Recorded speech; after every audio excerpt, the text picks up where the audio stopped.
कुछ लोग ऐसे हैं जो कहते हैं कि पाकिस्तान में सिक्योरिटी थ्रेट्स हैं और पाकिस्तान महफूज मुल्क नहीं है, इसलिए हम अपनी टीमें वापस बुलाते हैं। लेकिन कुछ लोग ऐसे हैं जो दुनिया को बताते हैं कि पाकिस्तान एक महफूज मुल्क है और वो पाकिस्तानी नहीं है, वो दूसरी कम्युनिटी से ताल्लुक़ रखने वाले लोग हैं। करतारपुर दरबार साहब में बाबा गुरु नानक की 482वीं बरसी की 3 रोज़ा तकरीबात जारी है। दुनिया भर से सिख यात्री मजहबी रसूमात की अदायगी के लिए करतारपुर पहुंच रहे हैं और कह रहे हैं कि पाकिस्तान महफूज और पुरअमन मुल्क है। तो आई थिंक न्यूजीलैंड और इंग्लैंड को कुछ सीखने, समझने और सुनने की ज़रूरत है।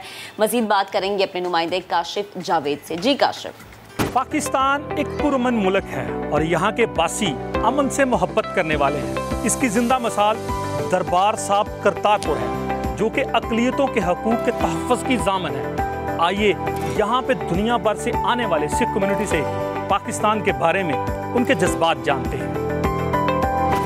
कौन कहता है पाकिस्तान अमन का गवारा नहीं है। मैं हिंदू मज़हब से ताल्लुक़ रखने वाली हूँ और सारा पाकिस्तान आज़ादी से घूम के आ रही हूँ। मैंने पाकिस्तान की बहुत सारी जगह विज़िट की हैं, मुझे कहीं पे भी कोई मसला नज़र नहीं आया। पाकिस्तान में अक़लियतों को अपनी मजहबी इबादत करने के मुकम्मल हकूक़ हासिल हैं। पाकिस्तान एक बहुत अमन और सुकून का मुल्क है। कोई इस मुल्क की तरफ अपने प्यार का कदम बढ़ा कर तो देखे। पाकिस्तान में अमन के ख़िलाफ़ बहुत दफ़ा साजिशी हुई है, लेकिन हमने मुँह तोड़ जवाब दिए और आइंदा भी अगर पाकिस्तान के ख़िलाफ़ कोई भी साजिश होगी तो हम मुँह तोड़ जवाब देंगे इंशाअल्लाह। ये तो थे अक़लियतों के जज्बात, जबकि जहाँ पे एक तरफ पाकिस्तान की तरफ की गई हर साजिश का मुंह तोड़ जवाब दिया गया, वहीं पे पूरी दुनिया के लिए एक पैगाम है कि पाकिस्तान की तरफ पेश किया जाने वाला प्यार कई गुना बढ़ाकर पेश किया जाता है। कैमरामैन इब्राहिम रियाज के साथ मोहम्मद काशिफ जावेद, समा न्यूज़, करतारपुर, शकरगढ़। तो पाकिस्तान है ही पुरअमन लोग, क्योंकि यहाँ के जो लोग हैं वो बड़े प्यारे हैं और फैसल देखिए, हम साया मुल्क यानी भारत से, जिनका मीडिया इतना बोलता रहता है, वहाँ से आके लोग कह रहे हैं। पूरी दुनिया से ऐसे जिन्होंने मना किया है ना टूर करने से, उधर यूके ते कनाडा दे भी सिख यात्री जो है वो पाकिस्तान पहुँच गए और सोचें कि हमारे अमन के बारे में बात करें। सवाल ये निशान है आप लोगों की सोच पे। आगे बढ़ते हैं और आपको मिलवाते हैं एक ऐसी बाहिम्मत लड़की से, ऐसी बाहिम्मत खातून से जिन्होंने लियारी में इल्म की शमा रोशन करने की ठान ली है। आज हमारी वो ख़ास मेहमान बनी है। माहीन बलोच इनका नाम है। ताल्लुक़ इनका कराची के इलाके लियारी से है। कम उम्री में उन्होंने जनाब ये बड़ा अच्छा कारनामा अंजाम दिया और कम उम्री में ही कम उम्र जो बच्चे हैं ना उनको जुराइम और मनशियात से बचाकर उनका मुस्तकबिल महफूज बनाने की कोशिश भी की है। माहीन बलोच ने अपने घर के कमरे में 4 बच्चों को पढ़ाने से ये काम शुरू किया, फिर आहिस्ता आहिस्ता तादाद बढ़ती चली गई और अब लियारी में एक अंजुमन से ली गई जगह पर स्कूल में बच्चों को वो पढ़ा रही हैं। माहीन के इस मिशन पर उनसे मजीद बात करेंगे। माहीन हमें स्टूडियोज में ज्वाइन कर चुके हैं। अस्सलाम वालेकुम माहीन, गुड मॉर्निंग, कैसी हैं आप? वालेकुम अस्सलाम, मैं बिल्कुल ठीक हूँ, आप लोग कैसे हैं? फाइन फाइन, बहुत शुक्रिया। माहीन, ये कहीं भी इस तरह की चीज़ होती है, बच्चों को पढ़ाना, हमने देखा शहर कराची में स्ट्रीट स्कूल भी कायम किए गए, लेकिन जिस इलाके में आप पढ़ा रहे हैं ना, माजी में वो उसकी जो फेम थी वो इतनी ज़्यादा अच्छी नहीं थी, एक चीज़। दूसरी चीज़, जिधर आपने काम किया है बच्चों पे, बिकॉज जो ज़्यादा लड़के बड़े हो गए तो उनको टेम करना थोड़ा सा मुश्किल होता है, लेकिन छोटे बच्चों पे आपने काम किया। इस सारे सफ़र का आगाज़ कैसे शुरू हुआ और क्यों सोचा आपने ये काम करने का?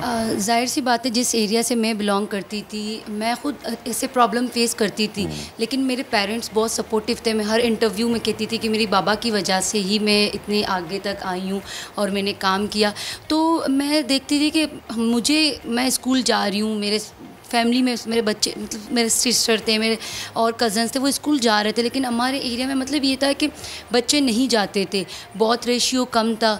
तो मैंने मतलब ये सब तमाम चीज़ें सीखी मेरे बाबा के साथ। वो पढ़ाते थे, शाम के टाइम लड़के आते थे, वो उनके PhD करने में हेल्प करते थे। हमारे घर पे एक मिनी लाइब्रेरी भी है, तो मैंने उनको देख के स्टार्ट किया कि जब तक हम ही नहीं निकलेंगे तो लियारी को कौन पहचानेगा। एक ये भी बात थी ना कि आप जब तक खुद ही प्रॉब्लम फेस कर रहे हो तो आप ही को आगे बढ़ के चेंज करना है। तो मैंने सोचा कि क्यों ना हम अवेयरनेस फैलाएं, क्योंकि बच्चों को नहीं पता होता है, उनके पेरेंट्स को नहीं पता होता है। अगर आप वहाँ पे रह रहे हैं तो आपको पता है कि वहाँ पे पेरेंट्स डबल ड्यूटी करते हैं, डेली वेजर्स हैं, बच्चे भी काम करते हैं। इवन मैं उन बच्चों को पढ़ाती हूँ जो चाइल्ड लेबर हैं, वो खुद काम करते हैं, उनको कुछ पता नहीं होता है कि ज़िंदगी क्या है।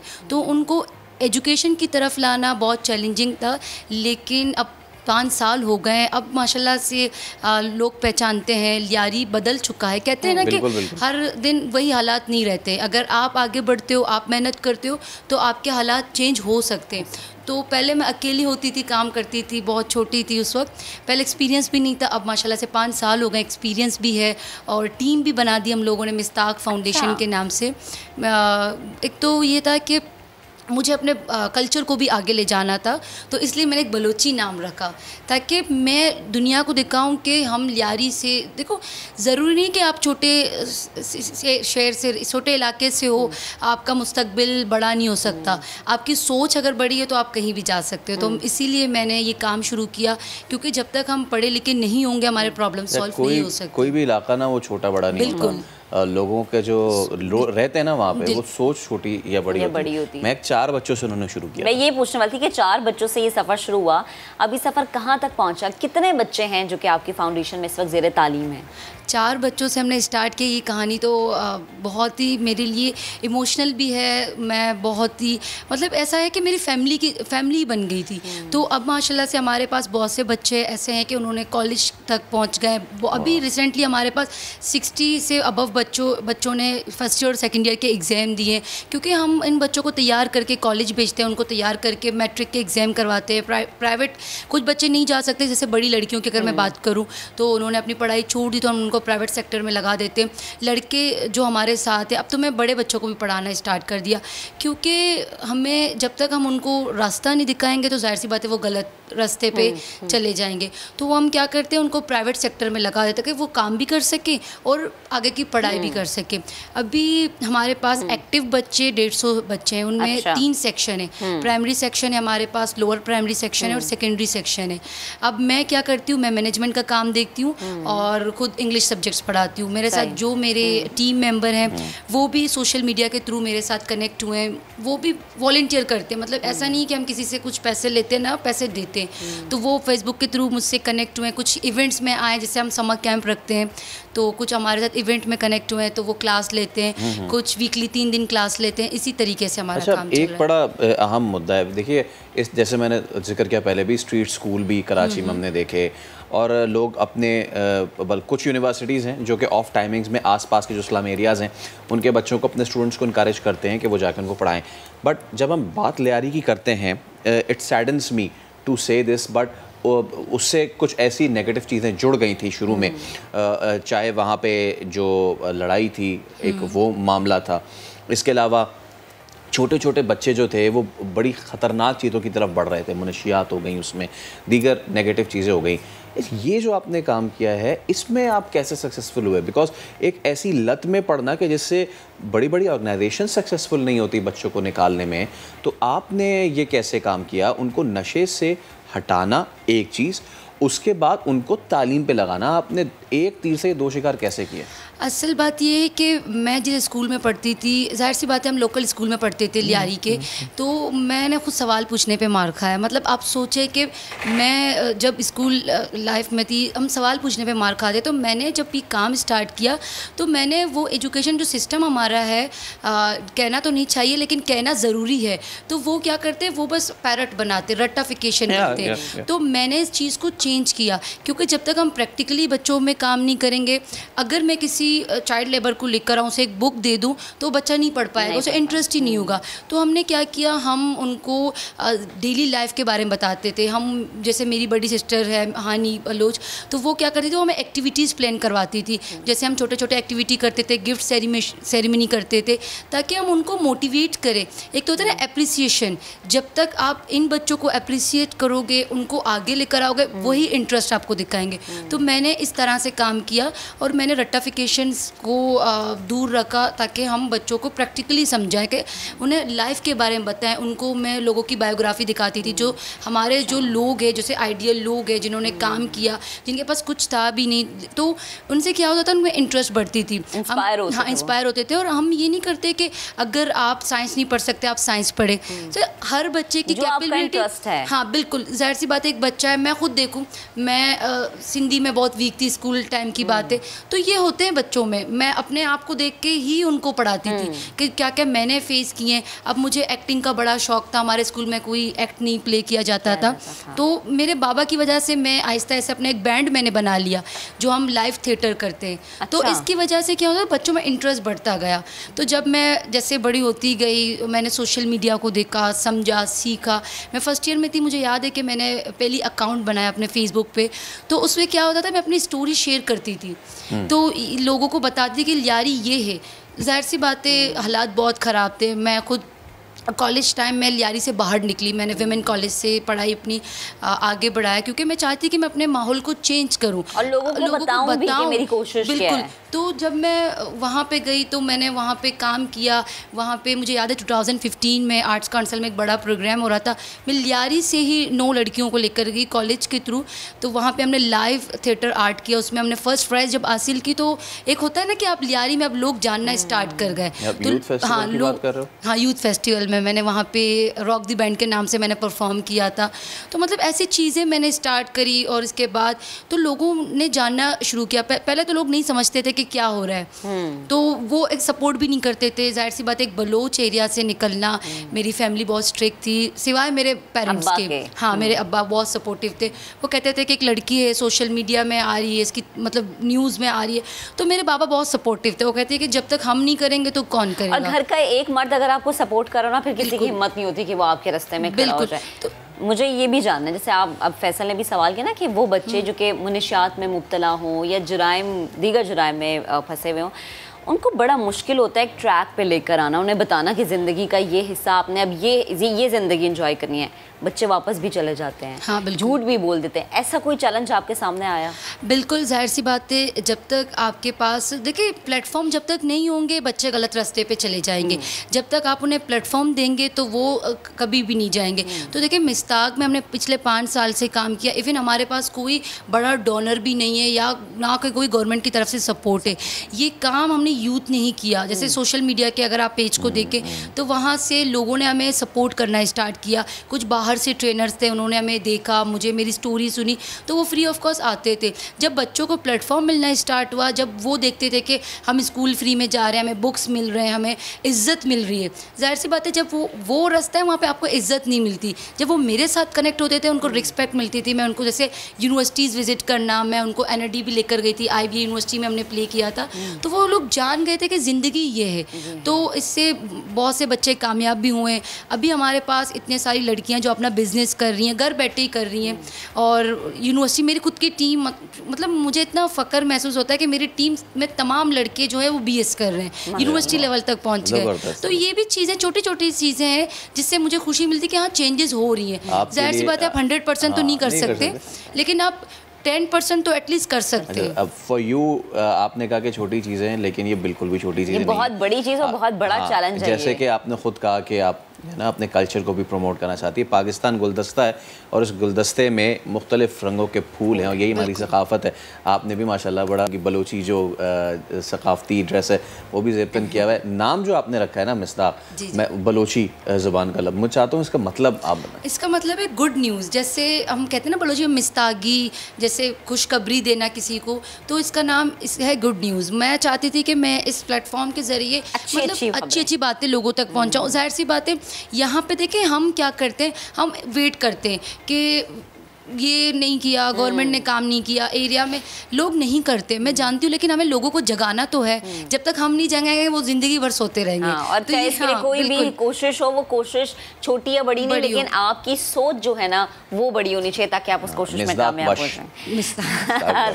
थैंक यू माहीन, बेहद शुक्रिया। और अगर आप हमारी यूथ जो देख रही है, जितने भी लोग, और स्पेशली वो जो कि कोशिश करना चाहते हैं अपना इर्द गिर्द के लोगों को इस तरह से पढ़ाने की, लेकिन किसी ना किसी वजह से नाकाम रह जाते हैं, तो प्लीज़ उनके लिए बस मैसेज ये कि अगर आपके पास प्लेटफॉर्म है तो आप बहुत लकी हैं, आपके पास है तो आप उसे, ज़रूरी नहीं कि आप उसे फाउंडेशन बनाएं, आप उसे अपने घर तक भी, घर से बाहर जैसे आपके साथ आपके दोस्त हैं उन तक पहुंचाएं। और अगर मैंने अब तो सोचा है कि क्योंकि सोशल मीडिया के ज़रिए भी हम बहुत काम कर सकते हैं। जैसे मैं अगर सिंध के एरिया में, बलुस्तान के एरिया में मैं नहीं जा सकती, डेली बेस पे तो मैं नहीं जा सकती, तो मैंने अपना एक चैनल भी बनाया। तो उसके ज़रिए हम क्या करते हैं, हम अपनी वीडियोज़ शेयर करते हैं ताकि हम लोगों को कनेक्ट रख सकें। अब अभी मैंने एक सोशल प्लेटफॉर्म बनाया माइन वाहिद बलोच के नाम से यूट्यूब पे, ताकि मैं एक ऐसी टीम बनाऊँ, सोशल नेटवर्किंग की टीम बनाऊँ। जो काम हम लियारी में कर रहे हैं, हमारे पास भी कोई सपोर्ट नहीं है, लेकिन हमारे पास यूथ का सपोर्ट है। जो यूथ है वो बहुत स्ट्रांगली काम कर रहे हैं। तो आप भी अपने एरिया में कर सकते हैं, हम आपको सपोर्ट करेंगे अपने सोशल मीडिया प्लेटफॉर्म के ज़रिए।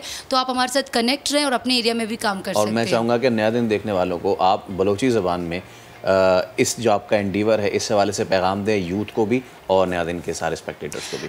बिल्कुल, मैं मन एक शक लुटा कि बेचा नया दिन बलोची में कहते हैं नोके रोज। नोके रोज है अगर वास्ता शुमा कार करने था और बिल्कुल पाकिस्तान ना कराची या शुमा एरिया नोके रोज कहे थे शुमा बायदे नू बात भी आए कार बिकने था वो मैं सपोर्ट शुमे घूमे मिन्नतवार अल्लाह मैं आ रही। बहुत शुक्रिया, थैंक यू सो मच। और हमारी दुआ है कि आप अपना सिर्फ ये जो एंडीवर है सिर्फ ये नहीं बल्कि और आगे आगे की बढ़ें। तो ये हमारा जो टैलेंट है ना, इसी पे हमें फ़ख्र होता है कि वो सिर्फ अपनी हद तक नहीं रखते बल्कि इस इल्म की शमा को आगे भी फैलाते हैं।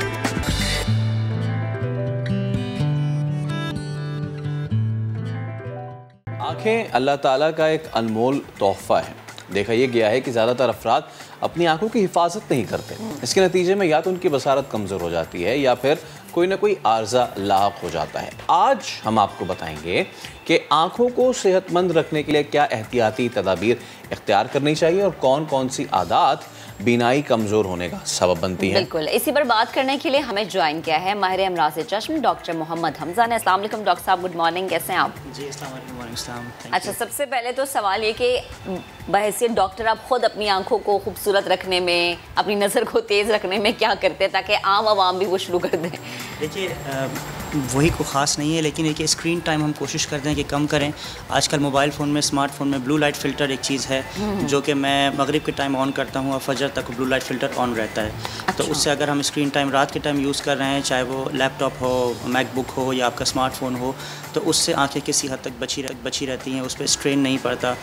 और साथ में मैं तो खुद वैसे भी लुब्रिकेंट्स यूज़ करता हूँ सुबह और शाम, just to keep my eye fresh. अच्छा, ये जो स्क्रीन टाइम कम करने की बात होती है, जैसे ये घरों में अम्मा अब्बा या बड़े होते हैं ना, वो भी यही बच्चों को कह रहे होते हैं। मुझे बताएं स्क्रीन टाइम होना कितना चाहिए कि माँ बाप जो हमें सुन रहे हैं, देख रहे हैं, उन्हें पता हो कि अच्छा उन्होंने बच्चे को इतनी देर के लिए मोबाइल देना है, या एक नौजवान अगर हमें देख रहा है तो उसे पता हो कि मैंने इतनी देर टेलीविजन स्क्रीन के आगे बैठना है, इतनी देर लैपटॉप यूज़ करना है। ये आपने अच्छा सवाल किया है और ये काफ़ी लोग मुझसे पूछते भी हैं यही बात। देखिए, जब बच्चा पैदा होता है और 8 साल तक नज़र बनती है, ठीक है, हमारा स्क्रीन टाइम उसी हिसाब से ही डिवाइडेड होता है पर डे। जैसे कि एक बच्चा अगर 2 साल का है तो उसका screen time half an hour होता है पूरे 24 आवर्स में।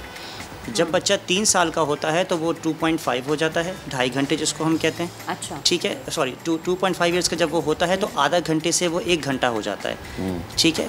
लेकिन जब तक स्क्रीन टाइम की बात, लेकिन अब तो इस उम्र के बच्चों के हाथ में हमेशा मोबाइल रहता है। खासतौर पे कोरोना के मामलात में जब स्कूल्स बंद रहे तो वालिदैन के पास एक यही हल था कि ये लो बेटा जाओ, ये एक बड़ा अलमिया है हमारे यहाँ भी और वेस्ट में भी काफ़ी हद तक इस चीज़ का रुझान बढ़ गया। पैंडेमिक में स्क्रीन टाइम बढ़ गया। ज़ाहिर है जब घर पे होते हैं तो आपके पास कुछ करने को होता नहीं है, आप या तो टीवी देखते हैं या मोबाइल में गेम्स खेलते हैं, जो बच्चे ख़ास तौर पे हैं। लेकिन इसका हमें फिर भी जो है वो ख्याल ये रखना है कि जो 5 साल की उम्र तक के बच्चे हैं उनका जो स्क्रीन टाइम है वो 2 आवर्स बियॉन्ड नहीं जाए। अगर वो 2 घंटे 24 आवर्स में ज़्यादा जाता है तो वो एक मायोपिया जो हम शॉर्ट साइटेडनेस कहते हैं, रिफ्रैक्टिव एरर, उसकी तरफ बच्चों में प्रेवलेंस बढ़ गई है।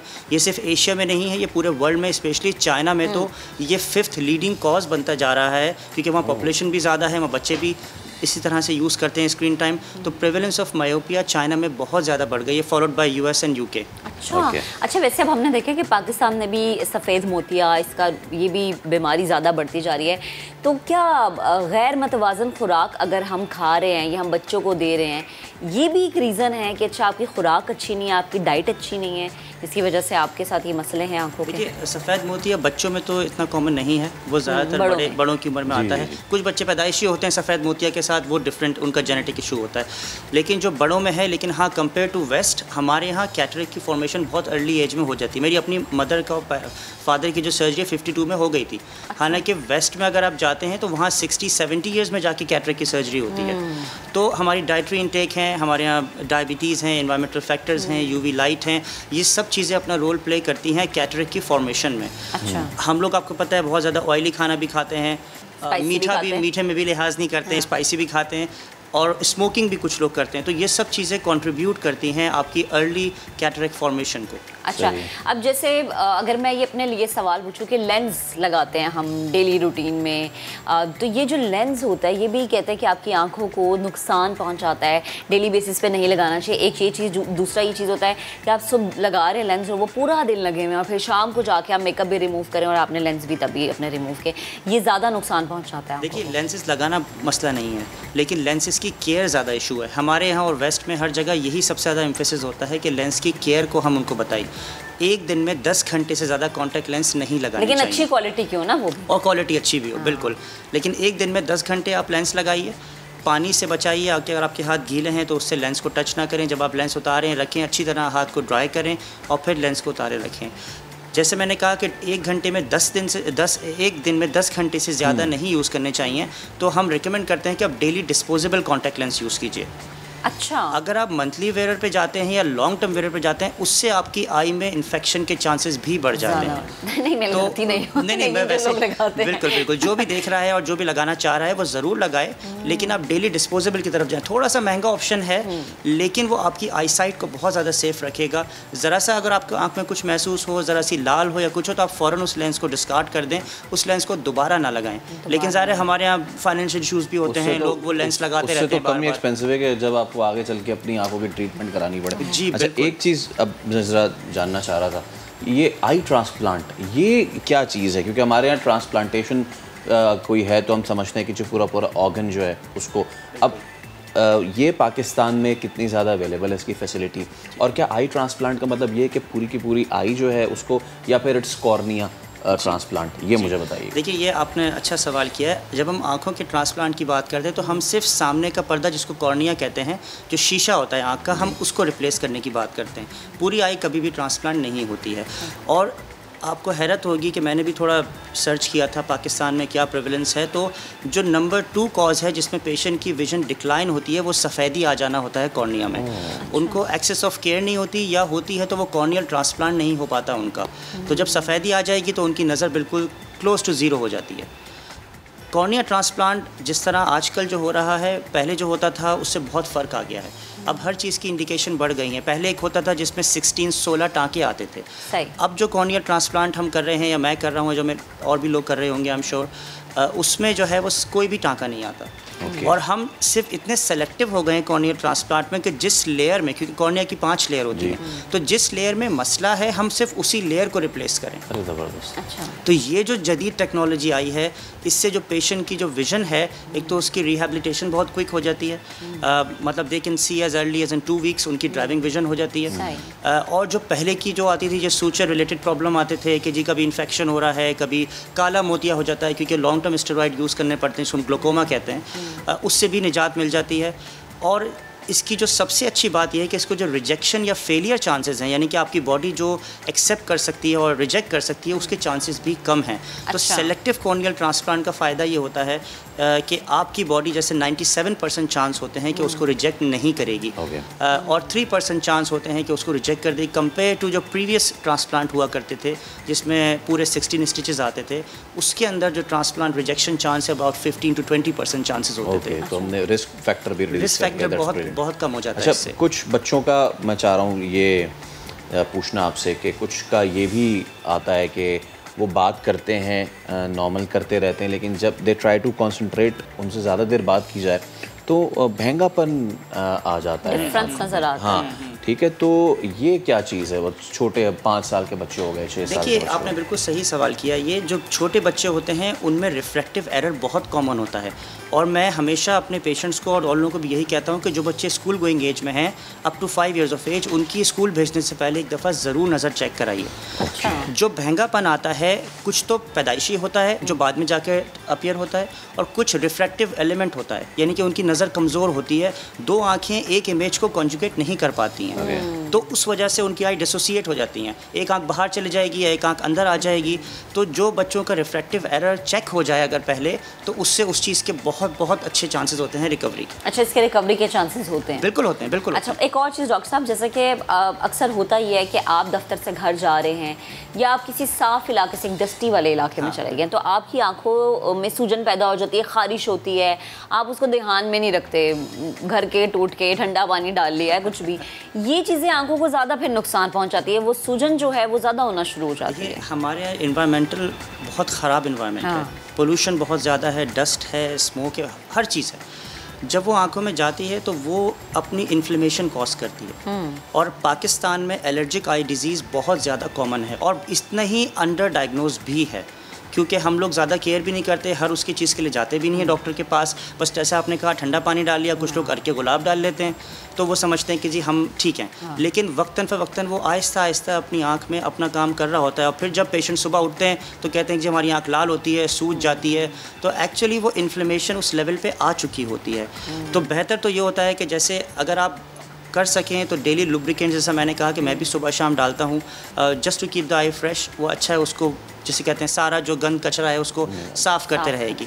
और या फिर जिन लोगों को एलर्जिक आई डिज़ीज़ हो जाएं तो वो अपने डॉक्टर से रुजू करें और वो दिन में सुबह शाम एक कतरा डालना होता है, उसको डालें। नॉर्मल आई ड्रॉप्स भी डाल सकते हैं? नॉर्मल आई ड्रॉप्स भी डाल सकते हैं, बिल्कुल। ठीक। बहुत शुक्रिया डॉक्टर साहब, आप हमारे साथ मौजूद थे। और वो लोग जो कि अपनी आँख समझते हैं कि अच्छा कुछ नहीं हुआ, घर के टोटके इस्तेमाल कर लो, तो प्लीज़ एक दफ़ा डॉक्टर के पास ज़रूर जाएँ, उन्हें अपनी आईसाइट चेक करवाएं, खुदा ना खास्ता कोई और भी मसला हो सकता है।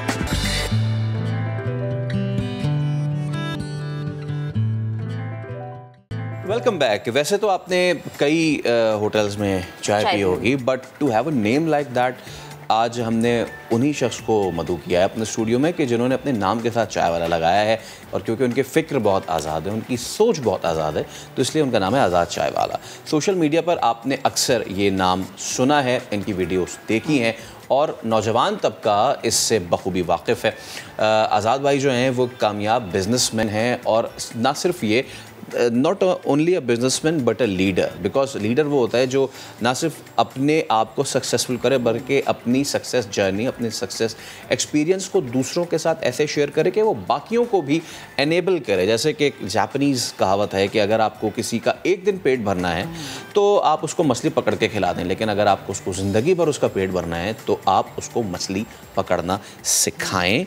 तो मछली पकड़ने को सिखाने वाला आज हमारे साथ स्टूडियोज़ में मौजूद है आज़ाद चाय वाला। आज़ाद भाई, thank you so much for your time.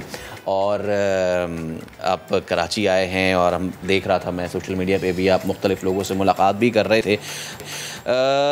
इससे पहले कि हम आपके मिशन और आपके विज़न की जानिब जाएँ, मैं जानना चाहूँगा कि आज़ाद चाय वाला कौन है, कैसे अपने ज़िंदगी का नाम, ये जो नाम है ना, ये मुझे बड़ा अट्रैक्ट करे। ये नाम आप, मतलब आपका ये नाम ही है आज़ाद चाय वाला, बचपन से होना नहीं चाहिए था। आज़ाद मछली पकड़ना सिखाने वाला होना चाहिए था। That's a really good analogy आपने दी है।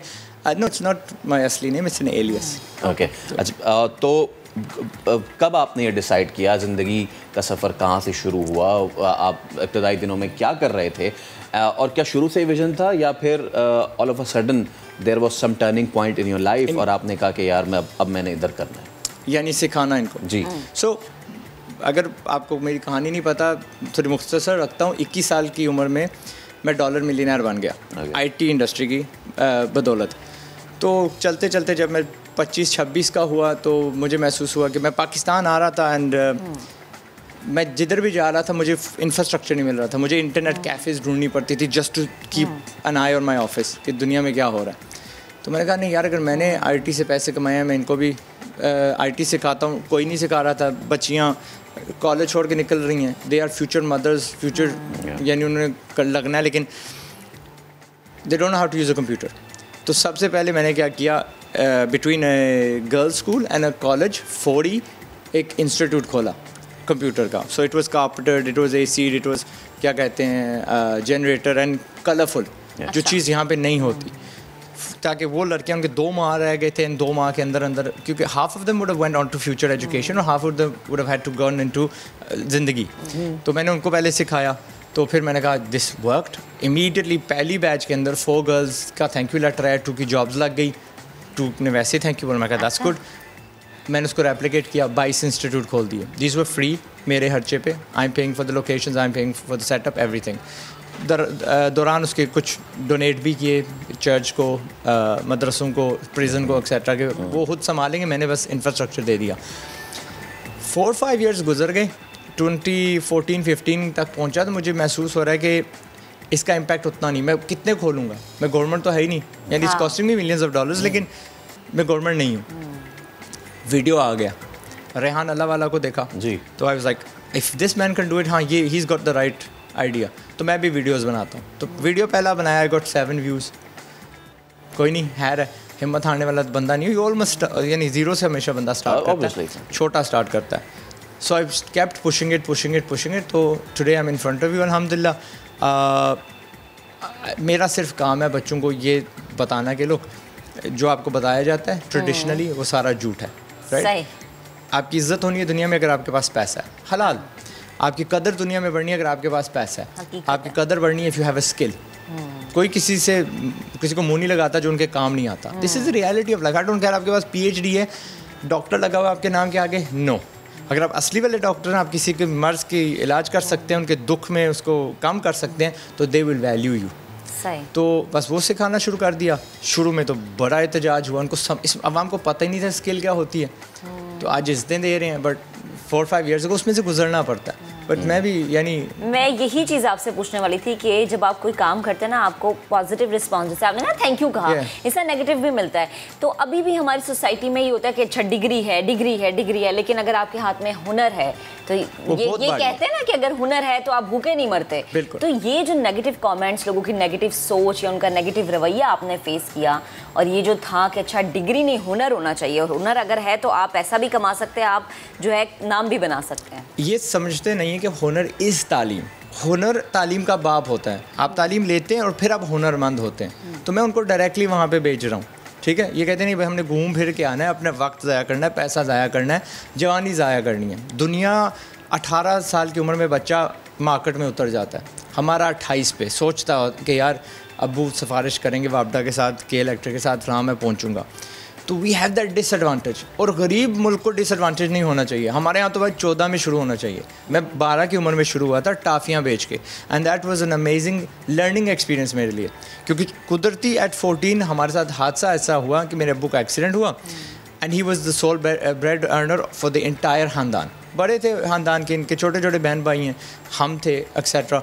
तो when you lose your bread earner, हम उधार पे आ गए थे, and that was the turning point. मैंने कहा नहीं, मैं आई एम ब्रिटिश। तो अब्बू ने हमें, उनकी बड़ी अक्लमंदी है कि पाकिस्तान औलाद को भेजना है, उर्दू सीखेंगे, ज़ुबान सीखेंगे। आई मीन उनके बराबर के बंदे हैं, उनकी औलादें गर्क हो चुकी हैं UK में, ठीक है? तो हिज ब्रेन वर्कड। उस वक्त उनको कहा था यार इफ्तार आप बेवकूफ़, दुनिया बाहर बेचती है बच्चों को और आप यहाँ पे बेच रहे हैं, but it paid of for him.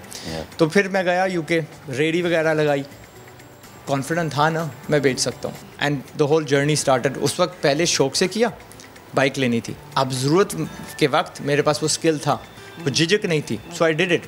तो मैं लगा रहा, पैसा तो ज़रूरत थी, डिलीवरीज की, फर्नीचर बेचा, जो भी करते करते हसल बंदा करता रहता है 21 साल की उम्र में। अच्छा, जैसे आप कह रहे हैं कि 14 साल की उम्र में पाकिस्तान में ये होना चाहिए कि अच्छा बच्चे को बाहर भेज दें और कमाए, वो कमाओ पूत बन जाए, लेकिन हमारी सोसाइटी में ये चीज़ एक्सेप्ट नहीं करते ना। मैकडॉनल्ड्स में किसी भी जगह पे बच्चा काम कर रहा है, कह देंगे जी बच्चा काम कर रहा है। बाहर के ममालिक में तो ये चीज़ कबूल है, लेकिन पाकिस्तान में नहीं। सो आई हैव अ सिंपल सा फ्रेज, भूखे मरो। भूखे मर रहे हो, भूखे मरते जाओ। मैं उसको मुंह नहीं लगाऊंगा, उसको वक्त नहीं दूंगा। That does not change that mindset. दुनिया में बहुत ज़्यादा पॉजिटिव लोग हैं, आई एम रीचिंग देम, और मेरे साथ वो मेरी मिलियनेयर वाली आर्मी बढ़ती जा रही है, ठीक है? सो यानी I got 1 million followers almost on YouTube, million उस पर हैं फेसबुक पे, एंड मैं ऐसे ऐसे बच्चे देख रहा हूँ जो 1 करोड़ महीने में कमाते हैं, डिग्रियाँ कर ली, वो माँ बाप का पैसा ज़ाया हो गया, देन सोच बदली, एंड देर मेकिंग 1 करोड़ रुपया today.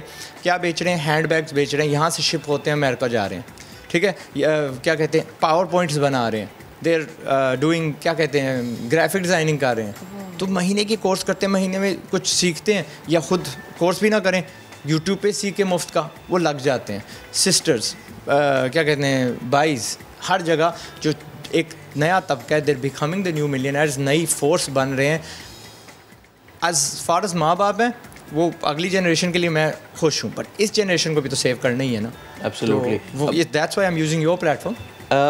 You are talking about breaking the jinx, जो हमारी सोसाइटी है ना, हमारी जो माशरे में यही कहा जाता है कि अगर आप मिडिल क्लास हैं तो जी you study, then you get a job, get married and then so on and so forth. आपको लगता है कि आपने इस जिंक्स को ब्रेक करने के करीब आप आए हैं? टूट रही है, कमज़ोर पड़ी है उनकी डिफेंस। तो शुरू से फॉर द पास्ट काफ़ी दिहाइयाँ हमें कहा जा रहा है कि जी जॉब करनी है, जॉब करनी है। मैं कहता हूँ जॉब करने वाले पैदा कर रहे हो, लेकिन जॉब देने वाले तो भी होने चाहिए। लेकिन वो भी नहीं, जब बहुत सारी ये जॉब देने वाले, जॉब जो कह रहे हैं कि जॉब करने वाले बनो, दे डोंट नॉट नो कि बॉस को चाहिए क्या। So the calibre of people जो पैदा हो रहे हैं वो काम के नहीं है। अगर आप हमारी देखो, हमारी सबसे ज़्यादा जो बड़ी इनकम है ना, इस हमारा जो फॉरेन लेबर बाहर जाता है, दैट्स आवर बिगेस्ट एक्सपोर्ट। पर उसकी क्वालिटी इतनी घटिया है that we don't not get paid as बराबर द फिलिपिनो गाय। इजिप्शियन के बराबर, लेबनीज़ के बराबर तक हमें नहीं पैसे मिलते, हमारी कदर नहीं है। लेकिन अगर हम अपना कैलिबर बढ़ा लें, और मैंने कल एक शो पे मिसाल दी थी बैरिस्टा की। बैरिस्टा 10,000 की कोर्स है, इधर कराची में ही होती है, लाहौर में होती है, 3 दिन की कोर्स है।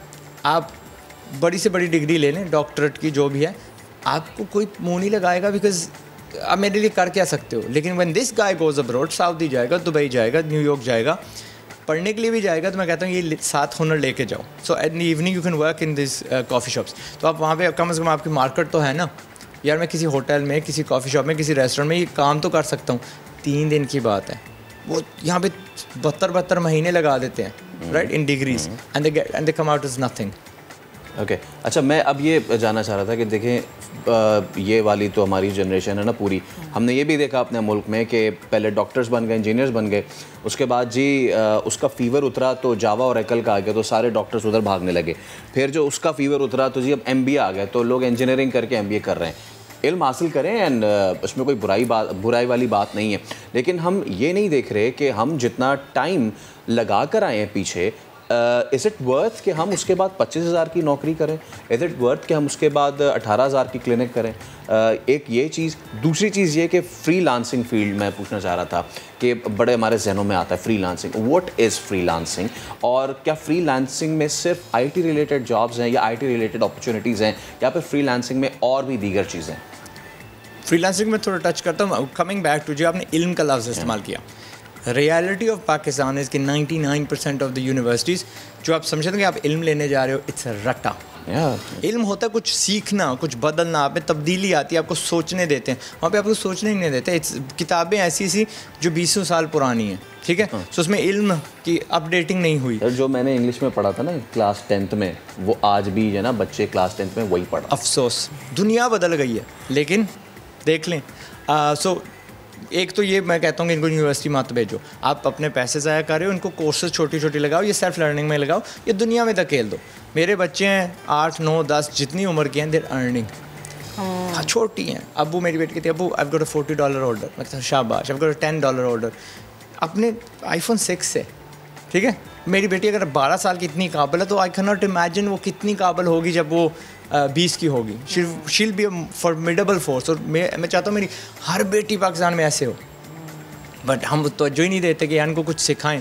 पैसा, ये हमें ना, we should not shy away from saying कि पैसा कमाना है, दैट्स आवर एम। ये झूठ बोलते हैं, नहीं डिग्री करेंगे, क्यों कर रहे हो डिग्री? मुझे पता है डिग्री करेंगे अच्छी नौकरी मिलेगी, राइट। सो वाई, मैं लफ्ज़ नहीं, I can't use that word यहाँ पे। Okay, you can tell me later. हाँ, अपने को धोखा क्यों देते हो, झूठ क्यों बोलते हो? So let's move on from that. आपने पूछा फ्रीलांसिंग की बात की। फ्रीलांसिंग, यस, वास्ट मेजॉरिटी जो फ्रीलांसिंग का मतलब होता है कि आप आर्किटेक्ट भी फ्रीलांस हो सकते हो। आप किसी दफ्तर में नहीं बैठे, किसी कंपनी के साथ एसोसिएटेड नहीं है, आप एक बंदे को, क्लाइंट को पकड़ के उसका काम करके ख़त्म कर सकते हैं, दैट्स फ्रीलांसिंग। लेकिन वास्ट मेजॉरिटी इस दौर में IT वाली के साथ इसको एसोसिएट किया जाता है। IT स्किल्स अगर आपके पास नहीं आते तो सर्विस बेस्ड भी हो सकते हैं। वी टॉकिंग अबाउट लेडीज़ को मैं हमेशा पुश करता हूँ इनटू अकाउंटिंग। यहाँ पे बैठ के फॉरेन कंट्रीज़ की अकाउंटिंग करो। मैं कहता हूँ कि जी उनकी चैट सपोर्ट करो। हर ई-कॉमर्स स्टोर को 24 घंटे सपोर्ट की ज़रूरत होती है, वो तो 24 घंटे खुली हैं। तो वहाँ पे एक छोटा सा होता है ना कि चैट करो किसी कस्टमर सर्विस के से बंदे से, इवन एट $1, $2, बड़ी दूर जाके वो पहुंचती है, एंड इट्स फ्लेक्सिबल। आप अपने घंटे चूज़ कर सकती हो, टाइमिंग चूज़ कर सकती हो। I am only going to do a 4 hour shift etcetera. तो there is a lot of things that हमारी आवाम को यानी ये थोड़ा अपने आप को अपग्रेड करना पड़ेगा। Freelance writing and all. अच्छा, ये मैं आपसे जानना चाह रहा था, बिकॉज अब फ़र्ज़ कीजिए अगर आज मैं यहाँ बैठा हूँ, अब मुझे आगे 5 साल का सोचना है, नाउ आई एम टू चलें let's do freelance journalism or something like that, what opportunities as a journalist I have in the freelance market? Again 2 बातें हैं, 5 साल का सोचना है, ये भूल जाएं जो पहले होता था, job security is not a thing anymore. ठीक है, आप यानी पहले तो गवर्नमेंट पे हम रिलाई करते थे, वो वाकई, एंड दैट आपको पता है गवर्नमेंट कितनी एफिशिएंटली चल रही है। ठीक है, तो अपने आप को तैयार रखें कि जैसे कोई नई टेक्नोलॉजी आती है, नया ज़माना बदलता है, मैंने भी साथ उसके बदलना है। That's the first thing. जहाँ तक आपकी बात करें, I have had thousands of articles written by Telegraph के, न्यूयॉर्क टाइम्स के एक्सेट्रा जर्नलिस्ट, क्योंकि वो जो आर्टिकल्स थे वो फॉरेन के लिए थे, तो मैंने उनसे लिखवाए, and we paid them good. वो घर बैठे हुए थे, they were doing the full time jobs, बस शाम को हमारे लिए आर्टिकल्स लिख रहे थे। So it is a viable option. अब तो आपसे बात करना बन गया है ना वापसी पे। अच्छा, एक और चीज़, एक और सवाल मेरे जहन में कि अक्सर ये कहा जाता है कि पैसे को पैसा कमाता है। अगर आपके पास पैसा है तो फिर आप पैसा कमा सकते हैं।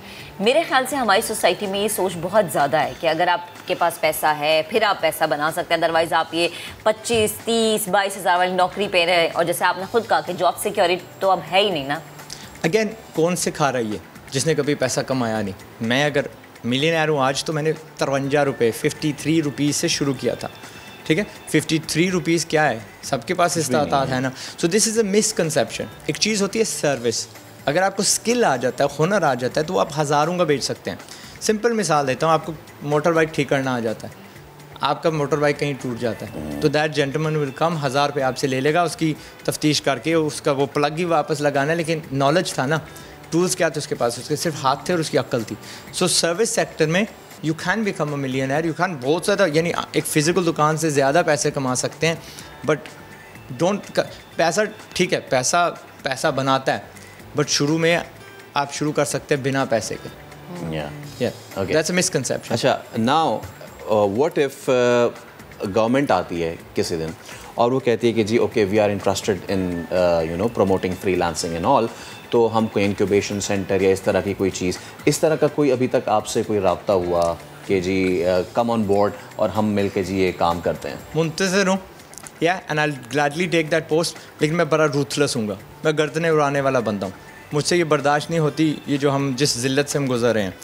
मैंने डिग्रियाँ, अगर मैं मिनिस्टर ऑफ एजुकेशन होता तो I would drop 90% of the degrees, doctorate को यानी मेडिसिन रहने देता, उसको इम्प्रूव करता ड्रेस्टिकली, लॉ अकाउंटिंग वगैरह जो जहाँ पे आप कुछ बनते हो, लेकिन मैं उसको भी बेहतर कर देता, मैं दरमियान में कॉलेज उतार देता, वो 2 years ऑफ आवर्स ज़रूरत नहीं है, सीधा उसको डिग्री पे यूनिवर्सिटी में ले जाता, बाकी सारी चीज़ें मैं स्कूल में ले आता। Literally why can't we teach our बच्चे? यहाँ पे 72 महीने की ग्राफिक डिज़ाइन की कोर्स होती है, डिग्री होती है। मैं अपना थोड़ा प्लग करने वाला हूँ, बट ज़रूरी नहीं है you come to me, absolutely not. मैंने किसी इंस्टीट्यूट से नहीं सीखा, आप भी फ्री में सीखो यूट्यूब से। मेरे हाँ 1 महीने में आप वीडियोग्राफर बन जाते हैं, 1 महीने में ग्राफिक डिज़ाइनर बन जाते हैं, वो 71 महीने आप कमाओ, क्या सिखाओगे आप 72 महीने में? सो मैं क्या करूँ, ये सारा कुछ स्कूल 8वीं 6वीं में ले आऊँ, मुझे भी आउट ऑफ बिजनेस कर दो, मेरा भी इंस्टीट्यूट बंद हो जाए, किसी काम का ना हो। इन 2nd क्लास ग्राफिक डिज़ाइनिंग सीखो, इन 3rd क्लास आप प्रोग्रामिंग सीखो। Why can't we do that? ये हमने इतना इसको फॉर्मल बनाया हुआ है एजुकेशन इस कि यार बच्चों को कुछ सिखाओ, काम की चीज़ सिखाओ। तो जब हमारा 10 पे पहुँचे बच्चा, तो दुनिया में ऐसा बच्चा ना हो और डेड हैप्पी, उनको मज़ा भी आए। हमारे करिकुलम का आज़ाद भाई यही इशू है कि हमने उसको इतना ज़्यादा खींच दिया है और उसमें इतनी ज़्यादा हमने फ्लेक्सिबिलिटी पैदा कर दी है कि जी कोई पूछता नहीं है कि जी आपने करिकुलम अपडेट कब किया, उसमें प्रैक्टिकलिज्म जो है लैकिंग है। लास्ट थिंग, क्या आपकी होप्स हैं? अभी तक कितने स्टार्टअप्स को आप जो है वो फ्यूल अप कर चुके हैं, एंड व्हाट्स योर टारगेट? मेरा खुद का पहले टारगेट था 1 मिलियन मिलियनर्स डॉलर्स में। I am very very very यानी बढ़ते जा रहे हैं, बीज लगा रहा हूँ, कुछ अभी 10,000 तक पहुँचे हैं, कुछ करोड़ों तक पहुँच चुके हैं अल्हम्दुलिल्लाह, कुछ मिलियनर्स बन चुके हैं। तो हर स्टेज पे मेरे बंदे हैं, आपने वो की थी बात कि जी पैसे के बगैर बिज़नेस शुरू हो सकता है। मैंने पता नहीं 32 आइडियाज़ दिए हैं बगैर पैसे के शुरू हो सकते हैं। सो ऐसे करते जाता हूँ, यूट्यूब पे फेंकता जाता हूँ, फेसबुक पे लगाता जाता हूँ, टिकटॉक एक्सेट्रा, तो बच्चे वहाँ से सीखते जाते हैं। सो आज के बाद भी कुछ बच्चे आएंगे जिन्होंने मुझे डिस्कवर करना है, तो वो जर्नी शुरू हो गई। उसके बाद मैंने सोचा कि 20 मिलियन यानी 200 लाख बच्चों को मैंने हुनरमंद बनाना है। वो भी जर्नी बेहतरीन जा रही है। इस हफ्ते मेरी कोर्स निकलेगी कि ग्राफिक डिज़ाइनर कैसे बनते हैं। मैंने वीडियोग्राफर सिखाया, तो हमने सोचा यार सबके पास लैपटॉप नहीं है, मोबाइल सबके पास है, तो वहाँ पे सिखाते हैं। विदिन 3 मंथ्स हमने ना 1 मिलियन 10 करोड़, ये करोड़ बोलते हैं सर, 10 करोड़ वीडियोग्राफर्स हमने तैयार कर लिए, मारे मोटे। So we have that power using video. Government के पास जो नहीं है, वो सोचते रह जाएंगे, पीछे रह जाएंगे कि जी टीचर्स हायर करेंगे एक्सेट्रा। और प्लस उनका क्राइटेरिया टीचर्स हायर करने का सही नहीं है। वो डिग्री ढूंढते हैं, अच्छा इसने MA फलाना किया हुआ है, जबकि वो 10 साल का बच्चा, 16 साल का बच्चा, उसके पास स्किल है, वो बेहतर है। नहीं, तूने तो मैट्रिक किया हुआ है, तेरी कदर नहीं है। सो उनको भी अपनी सोच बदलनी पड़ेगी। इसीलिए बोला अगर मेरे लिए कोई दुआ कर सकते हो तो put me in position of ministry of education. मांगनी नहीं चाहिए पोजीशन, अल्लाह माफ़ करे, बिकॉज दिस इज़ एन उसूल, मांगनी चाहिए, लेकिन यहाँ पे थोड़ी ज़बरदस्ती कहना पड़ता है कि तो क्योंकि आपको लगता है ज़रूरत बहुत ज़्यादा है। आज का बच्चे आए ना आए, I am absolutely contacting you. Thank you so much अदा चाय वाला। Watching your videos is wonderful on the YouTube. और कितनी अच्छी बात है कि आप आने वाले जो जनरेशन है उनको एनेबल कर रहे हैं कि वो अपने पैरों पे, ना सिर्फ अपने पैरों पे खड़े हों बल्कि सोसाइटी में भी कंट्रीब्यूट कर सकें। किस तरह से आप कम सरमाए में एक बड़ा कारोबार कर सकते हैं।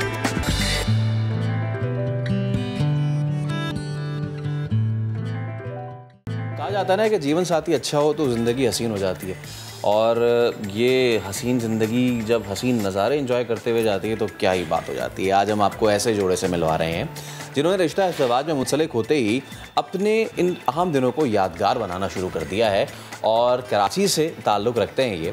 अच्छा, वैसे महक होता है ना कि जब शादी करते हैं तो आई एम सॉरी, लेकिन ख़ातीन का ज़्यादातर होता है कि माय गॉड मुझे तो यूरोप जाना है, माय गॉड मुझे मतलब ये। लेकिन इतनी अच्छी बात है कि ये जोड़ा इन्होंने मोटरसाइकिल पर पाकिस्तान का दौरा किया है। क्यों? क्योंकि हमारा मुल्क भाई साहब किसी भी यूरोप और किसी भी अमेरिका और किसी भी खूबसूरत जो स्विट्ज़रलैंड है बिल्कुल भी कम नहीं है, बल्कि उससे ज़्यादा है। तो नबील और उनकी अहलिया मोटरसाइकिल पर खुंजराब तक गए हैं, और नबील हसन और हिना कंवल को आज हमने स्टूडियोज़ मदऊ किया। सिर्फ उनको नहीं, सबसे ज़रूरी होती है उनकी बाइक को भी हमने मदऊ किया है। तो नबील भाई अस्सलाम वालेकुम, कैसी हैं आप?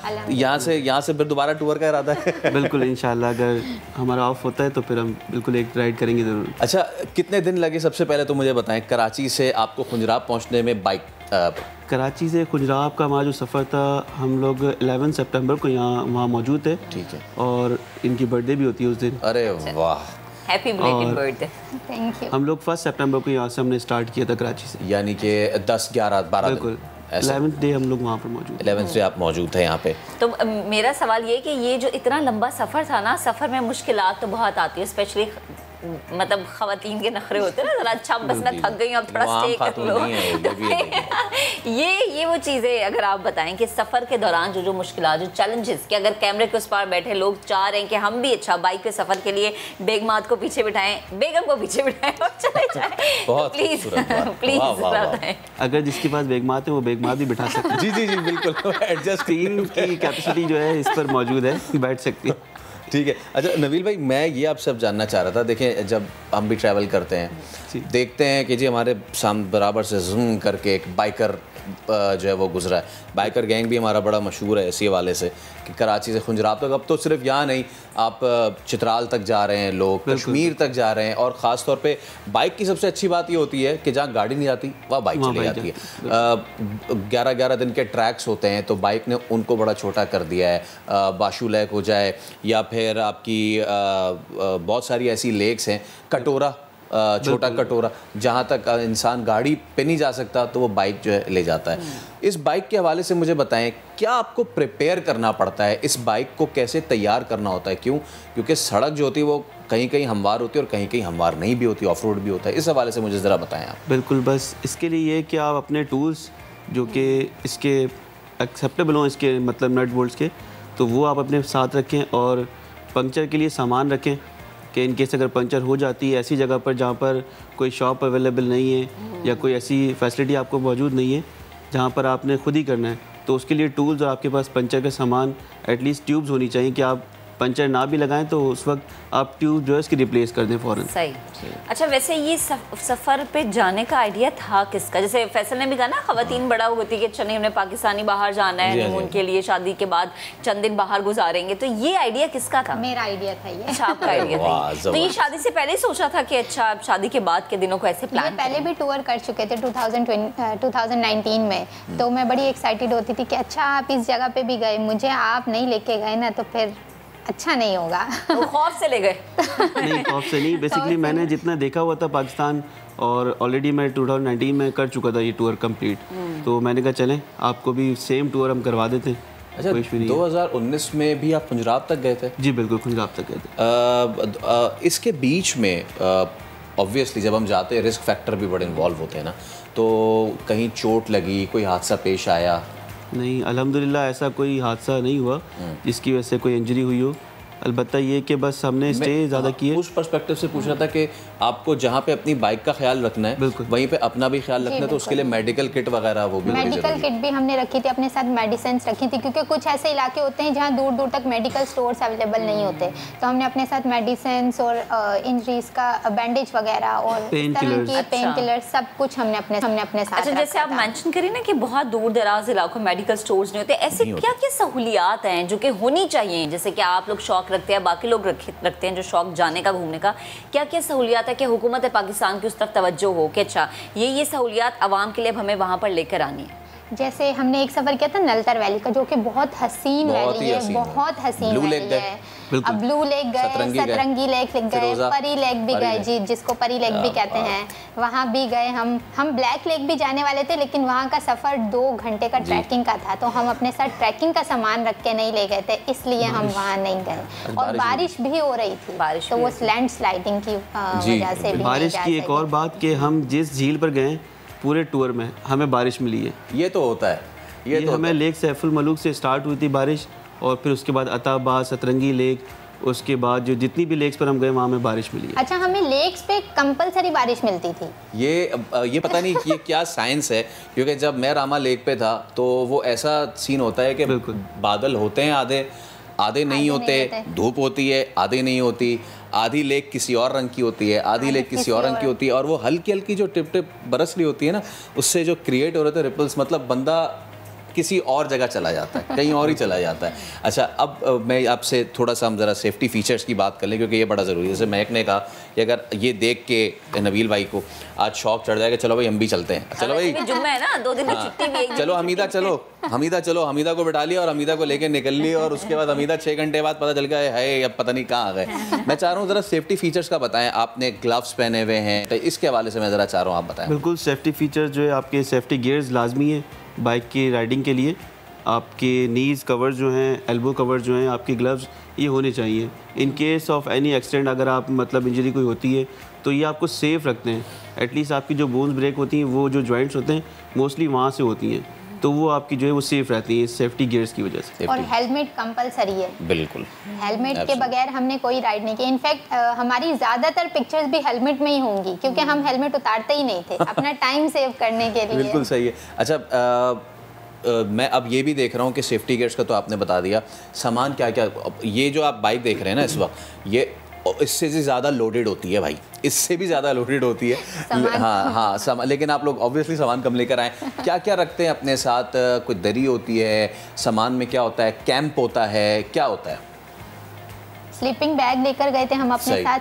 कपड़ों में हमने कोई लग्जरीज कपड़े नहीं रखे थे, सिर्फ 2-2 टी शर्ट्स रखी थी और 2-2 जीन्स रखी थी।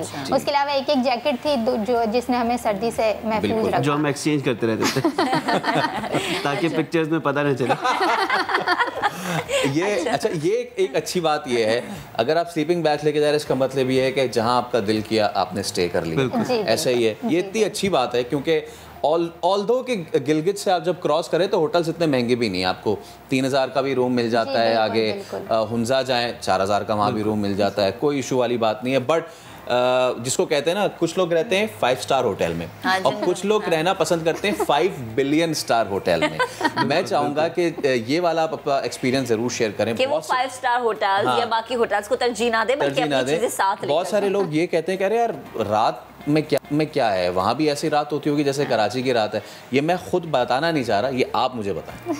नलतर का था जो हमने कैंप किया था जी, नलतर में हम लोगों ने कैंप किया था क्योंकि हम ये नहीं चाह रहे थे कि हम रूम में सोते रहें और हमसे वो मॉर्निंग वाला व्यू बिल्कुल मिस हो जाए।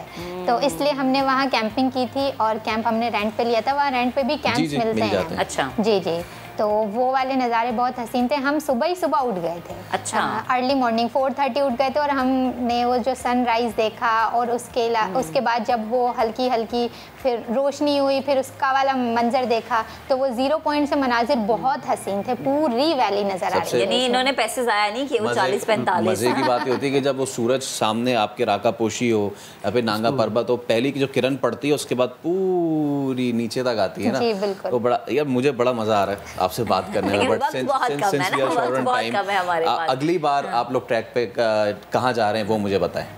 बस इंशाल्लाह अब ये कि नेक्स्ट सीज़न में एक बार और टूर करेंगे और जो हमारी रह गई हैं जगह वो हम ज़रूर देखेंगे। चित्राल हमने नहीं देखा, स्कर्दू हम गए थे, वो बंद था, कोई वहाँ पर इंसिडेंट हुआ था तो इस वजह से वो बंद था।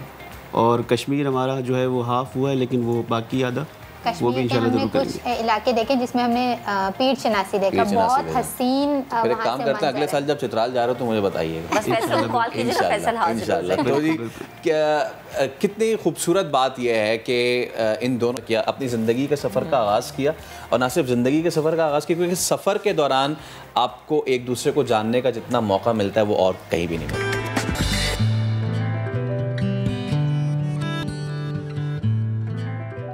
Welcome back. तो ब्रेक से पहले महक असलम जिस खुशखबरी का जिक्र कर रही थी कराची वालों के लिए, आसानी का, वो ये है कि ड्राइविंग लाइसेंस बनवाना बहुत आसान हो जाएगा। बाकी मुल्क वाले सोच रहे होंगे ये क्या बात है, तो भाई यहाँ पे ड्राइविंग लाइसेंस बनाना आसान नहीं था, लेकिन अब ये होने जा रहा है। क्यों? शहरी बगैर किसी प्री अपॉइंटमेंट के ड्राइविंग लाइसेंस और रिन्यूअल भी करा सकेंगे। और DIG driving licence Munir Ahmed Sheikh ने बाकायदा अब ऐलान भी कर दिया है। यही नहीं, अब हफ्ते के रोज़ भी ड्राइविंग लाइसेंस ऑफिस जो हैं वो खुले होंगे। इसी पर बात करने के लिए हमें ज्वाइन किया है DSP driving licence Imran Siddiqui साहब ने। इरफान साहब, बेहद शुक्रिया वक्त देने के लिए।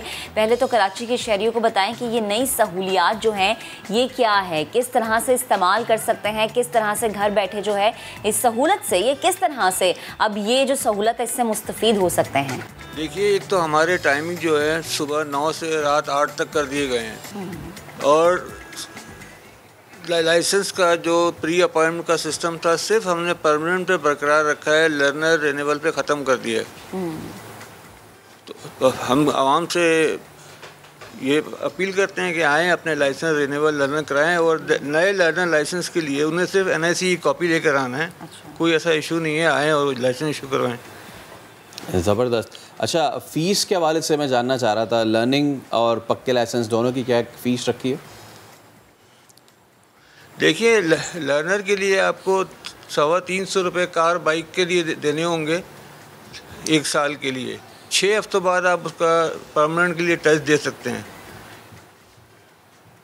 और रिन्यूअल के लिए जो मतलब कार बाइक के पुराने एक्सपायर नहीं है वो 2200, और अगर एक्सपायर हैं तो तकरीबन 2200 से 2500 के दरमियान उनका रिन्यूअल होगा। सही। अच्छा इमरान साहब, एक चीज़ होती है वो थोड़ी सी फेवरेटिज्म हर जगह पे हम देखते हैं कि अगर कोई अपना आ जाता है तो उसके लिए कोई टेस्ट दरकार नहीं होता। मेडिकल टेस्ट हो गया, जैसे कि दीगर हो गया, लंबी लंबी कतारों में लोगों को लगना पड़ता है। लेकिन आम आवाम आती है तो उन्हें ये सब मुश्किलात झेलनी पड़ती है, ये सब प्रोसेस से गुजरना पड़ता है। इन चीज़ों को बैलेंस करने के बारे में भी सोचा गया है क्या? नहीं, बिल्कुल हमारे पास, इसलिए हमने टाइम एक्सटेंड कर दिया ना हमारे DIG साहब मुनीर अहमद शेख साहब ने। सुबह 9 से रात 8 बजे तक रेगुलर, और सैटरडे को भी 10 से 4 बजे तक हमारा टाइम है, सिर्फ इसीलिए कि पब्लिक इजीली आए और इजीली अपने लाइसेंस के इजरा कराएं। सही है। और ये भी बता दीजिएगा कि जिनका पहले से मतलब कि ये लर्निंग लाइसेंस, हमारे यहाँ तो आपको पता है ना क्या मामला चलते हैं, लाइसेंस बना दें और उसके बाद वो लर्निंग लाइसेंस चलता रहता है। तो अगर किसी ने 2 साल 3 साल पहले लर्निंग लाइसेंस बनाया है तो उसको दोबारा से लर्निंग लाइसेंस बनाना होगा या उसी पुराने वाले पे फिर रिन्यूअल कराना होगा?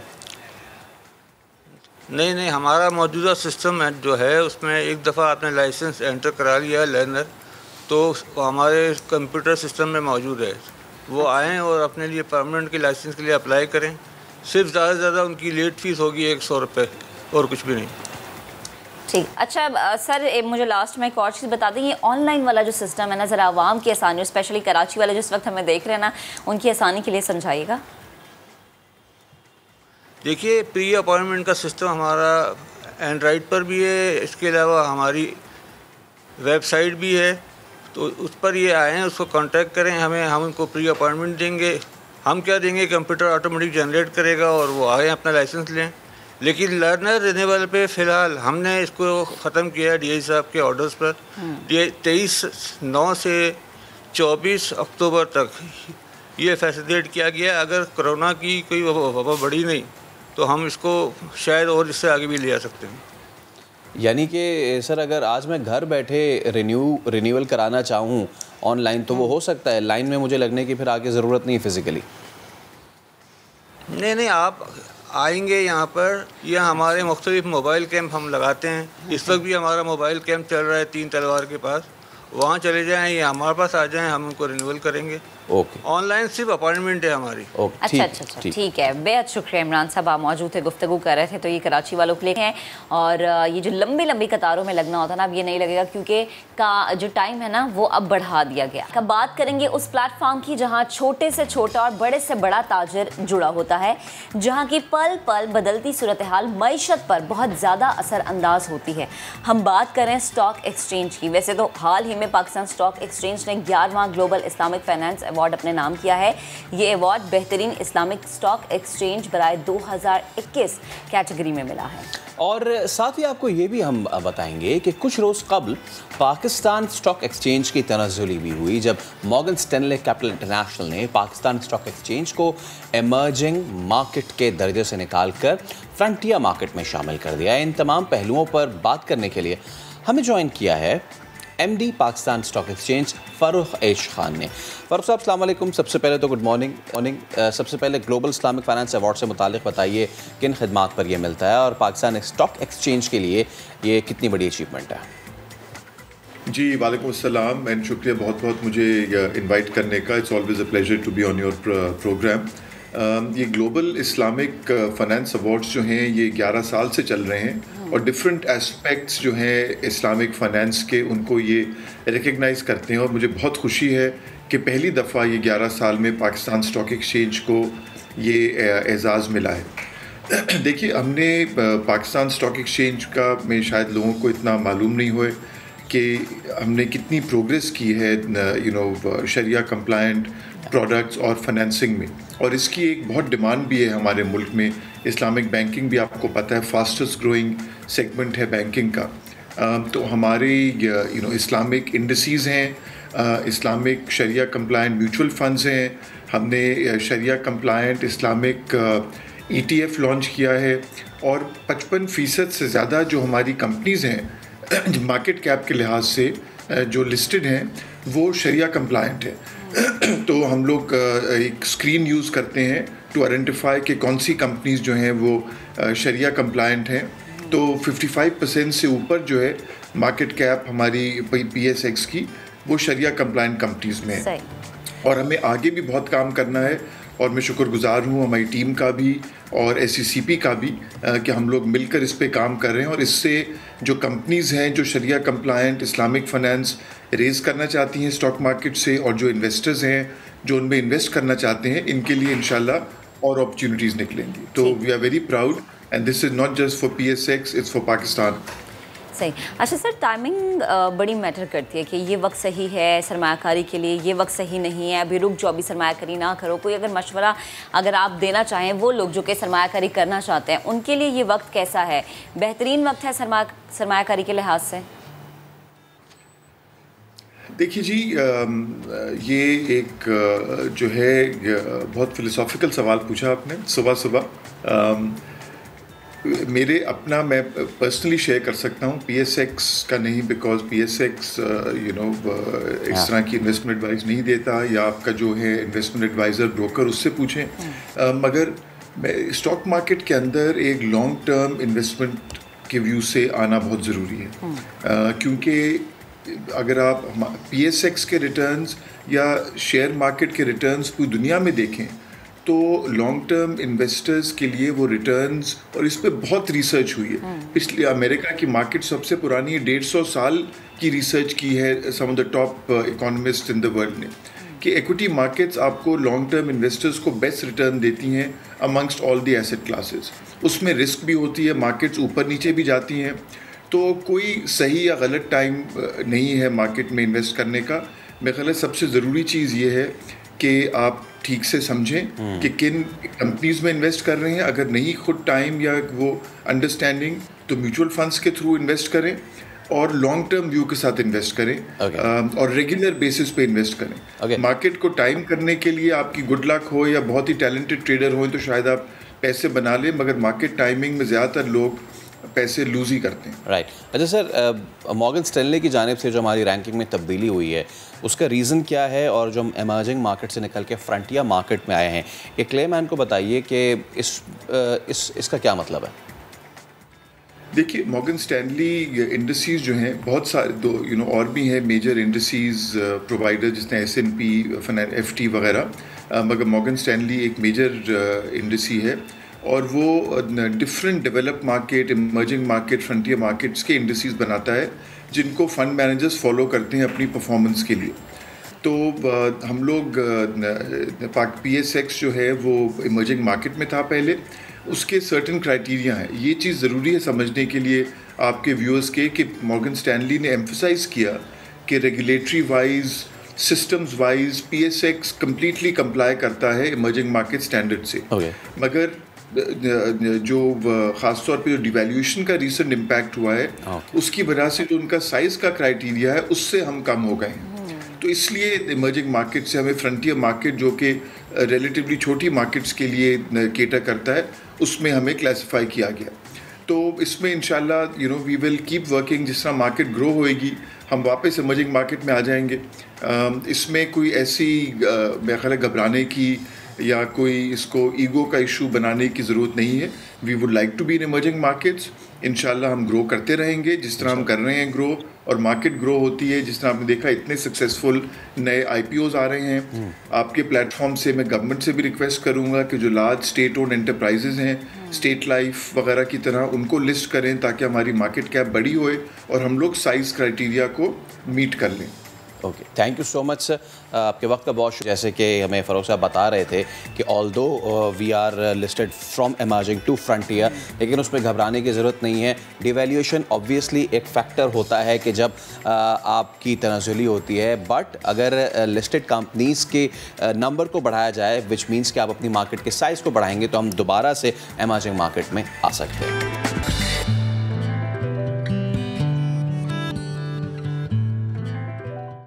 मैं भी दुआ करता हूँ कि, और ये दुआ है मेरी कि मेरी ये दुआ उस किसी तो घड़ी कबूल हो जाए कि खुदारा इस मुल्क में खेलों की सहूलियात जो हैं वो अच्छी हो जाए। क्यों?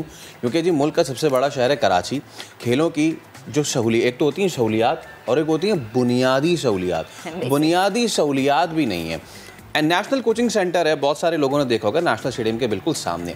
यहाँ पे कौमी एथलीट्स के लिए सहूलियात कैसी मौजूद है? ज़रा ये हम आपको कैसे बता सकते हैं, हुज़ैफ़ा खान आपको बताएंगे भी, दिखाएंगे भी, और जब दिखा देंगे तो आप थोड़ा सा हैरान हो जाएंगे। तो देखते हैं हुज़ैफ़ा की रिपोर्ट में। 29 साल का अरसा गुजर गया, पाकिस्तान ओलंपिक्स में एक भी मेडल ना जीत सका। वजूहात क्या हैं? क्या कौमी एथलीट को उस मयार की सहूलियात दी भी जाती हैं या नहीं? आपको भी दिखाते हैं। कराची में तो इन लोगों ने सोच लिया है कि कराची के सारे एथलीट्स को घर बिठा दें, ठीक है, ताकि वो सुकून करें। बॉक्सिंग एकेडमी में भूत बंगले का मंजर, जिम्नेजियम में परिंदों का बसेरा, बास्केटबॉल कोर्ट से तो बास्केट ही गायब है। बैडमिंटन कोर्ट का भी बुरा हाल, टूट फूट का है शिकार। इसके अंदर बहुत मसला होता है हमें। अभी कोर्ट के हालात देखें आप कैसे हैं, टूटे रिपेयर हुए हुए हैं। यहाँ पर कितने लोगों की तो इंजरी हुई भी है टांगों में। एथलेटिक ट्रैक का ट्रफ बोसीदा 10 साल कबल अपनी मुद्दत पूरी कर चुका है। इस ट्रैक पर एथलीट्स भाग नहीं सकते, वहाँ पर शहरी चहलकदमी करते नजर आते हैं। बदकिस्मती से कराची, पूरे कराची में 3 करोड़ की आबादी, हमारा एक ट्रैक है, उसकी भी ये जो है ना इसकी पूरी ख़त्म हो चुका है। जो मेंबरशिप्स खोली हैं वॉक के लिए, जिस तरह से लोगों के लिए खोल दी हैं, और ये बच्चे सब ये वॉक वाले होते हैं, उनके बीच में बेचारे ये ट्रेनिंग नहीं कर पाते। हाई जंप के लिए इस्तेमाल होने वाले मैट्रेस फटे पुराने हैं। ये मनाजिर हैं पाकिस्तान के सबसे बड़े शहर कराची के नेशनल कोचिंग सेंटर के, जो हुक्मरानों की लापरवाही और अदम तवज्जो की कहानी चीख चीख कर सुना रहा है। ये कोचिंग सेंटर सिंध सरकार नहीं बल्कि तब्दीली सरकार के मातहत है, जो एक दिहाई से लवारिस पड़ा है, और इसके इंतज़ामी मामलात डायरेक्टर के बजाय एक बेख्तियार 12 ग्रेड का क्लर्क चला रहा है। सितम बाला सितम ये कि इस सेंटर में प्राइवेट ट्रेनर अपनी दुकान भी खूब चमका रहे हैं। स्पोर्ट्स बोर्ड की मुकर्रर करदा फीस 400 के बजाय 4 से 5,000 रुपये बटोर रहे हैं। बच्चे तो कोच को फीस देते, मंत्री मेरा ख्याल में 5,000 के करीब देते हैं। नेशनल प्लेयर से भी सेंटर में दाखिले के लिए रकम का तकाजा किया जाता है। कभी कभार ऐसा होता है कि हमें गेट पे रोक देते हैं, वो बोलते हैं आप मेंबरशिप करा। इवन उनको मैंने एक दफ़ा ये भी कहा कि मैं सिंध की चैम्पियन रह चुकी हैं, नेशनल चैम्पियन, उसके बावजूद बोलते हैं नहीं आप अपनी मेंबरशिप करवाएं फिर ही हम आने देंगे, वरना हम आपको आने नहीं देंगे। यह भी ज़्यादा पुरानी बात नहीं जब javelin throw athlete Arshad Nadeem को हर कोई सराह रहा था, लेकिन यहाँ तो जेवलिन थ्रो के लिए मुकर्रर जगह पर निजी स्कूल्स के बच्चों को फुटबॉल खिलाई जाती है। आप सामने देखें ये फुटबॉल हो रहा है, ये स्पेशल फुटबॉल नहीं होता है। कहीं भी जहाँ एथलेटिक का ट्रैक होगा वहाँ फुटबॉल नहीं होती। सूबे के वाहिद और सबसे बड़े स्पोर्ट्स सेंटर में स्विमिंग पूल का तो सिरे से कोई वजूद ही नहीं। इन खिलाड़ियों में हौसला तो बहुत है, लेकिन करप्शन और बदइंतज़ामी ने इनके कैरियर पे ब्रेक लगा दिया है। अगर हालात यही रहे तो पाकिस्तान का मेडल जीतने का ख्वाब शायद कभी भी पूरा ना हो सकेगा। कैमरामैन मोहसिन अली के साथ हुज़ैफा खान, समा, कराची। तो इस मामले पे मज़ीद बात करेंगे। हमें ज्वाइन किया है एथलेटिक्स फेडरेशन ऑफ पाकिस्तान के सदर मेजर जनरल रिटायर्ड अकरम साई साहब ने। अकरम साहब बहुत शुक्रिया वक्त देने के लिए। आपने भी देखा हम भी देखते रहते हैं क्योंकि जाना होता है यहाँ पे। ओलंपिक्स में पाकिस्तानी एथलीट्स ने जो है वो बेहतरीन खेल पेश किया, out of the skins perform किया। पैरालंपिक्स में तो गोल्ड मेडल ले आए। ये तो अच्छा साइन है कि एथलीट्स जो है वो पाकिस्तान का नाम रोशन कर रहे हैं। बट अगर तो ये सहूलियात जो हमने अभी देखी ये थोड़ी सी बेहतर हो जाए तो फिर एक नहीं कई गोल्ड मेडल आ सकते हैं हमारे।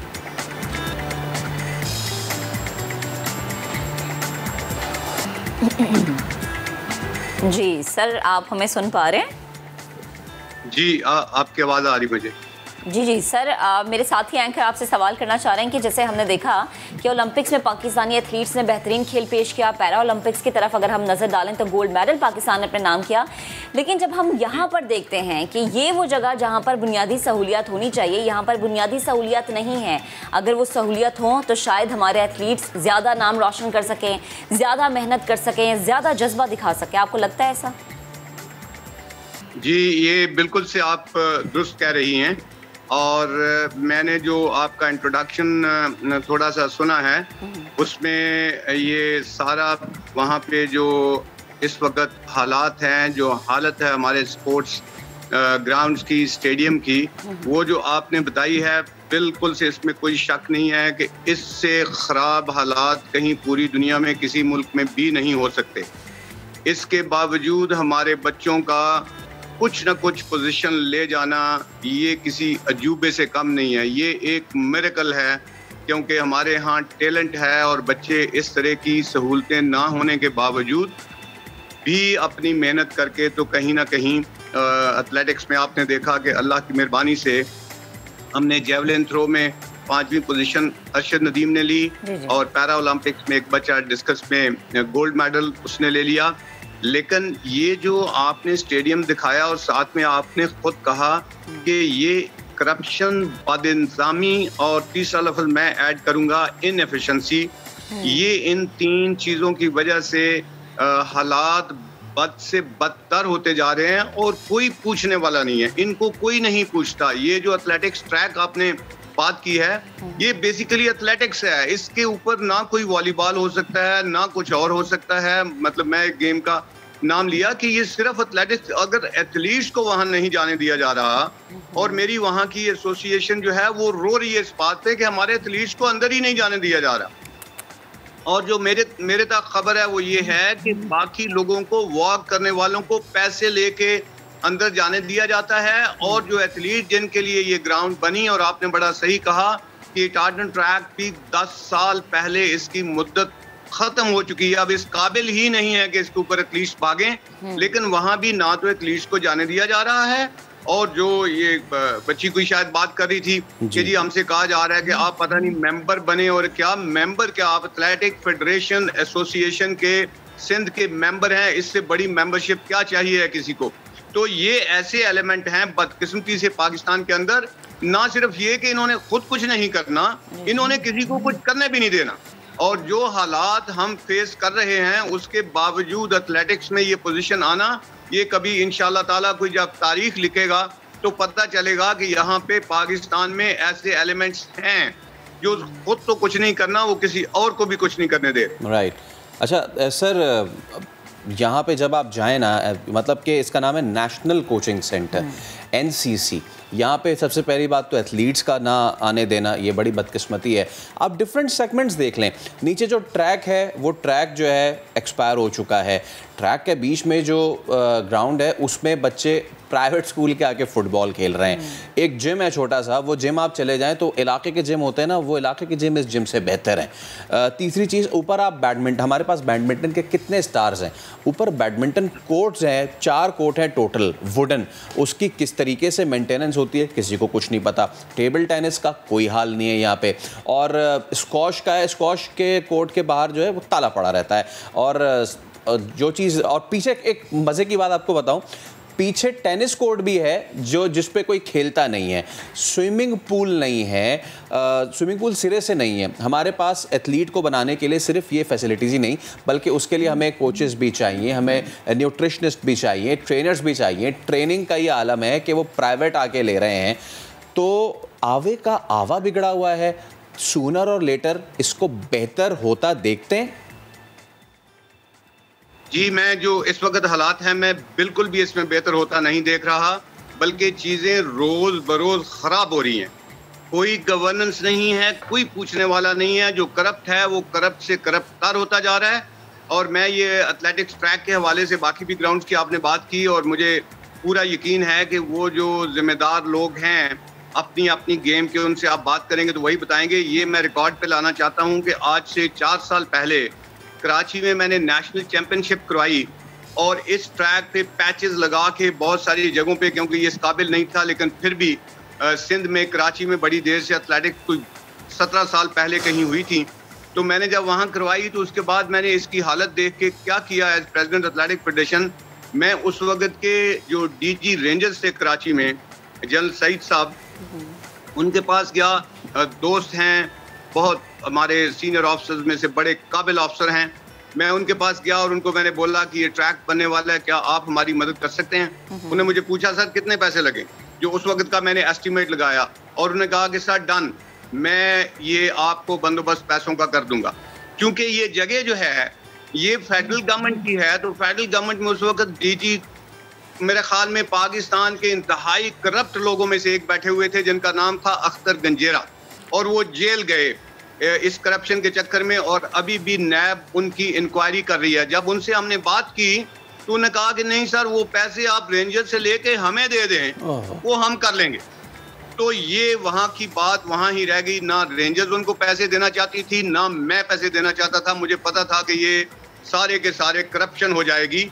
तो ये मैं कह रहा हूँ कि कुछ एलिमेंट्स ऐसे हैं कि वो ऐसे लगता है कि जैसे किसी बाहर के रॉ के एजेंडा पे इधर बिठाए गए हैं कि आपने पाकिस्तान की स्पोर्ट्स को तबाह करना है, और आपने पाकिस्तान की यूथ को इतना डिस्करेज करना है कि वो स्पोर्ट छोड़ के तो और कहीं ऐसी एक्टिविटीज में लग जाएं जो एंटी स्टेट हों, जो कि हमें नुकसान। और फिर हम देखें ना कि हमारे जो खेल के मैदान है वो फिर हमें इसी वजह से तबाह होते नजर भी आ रहे हैं। लास्ट में एक और सवाल आपसे पूछना चाहूँगी, जब भी हम सवाल उठाते हैं, सवाल करते हैं अवाम के इंटरेस्ट का, तो हमें कह दिया जाता है कि गवर्नेंस ठीक नहीं है, फलाने का कसूर है, उसका कसूर है, पैसे खा लिए, ये हो गया, वो हो गया।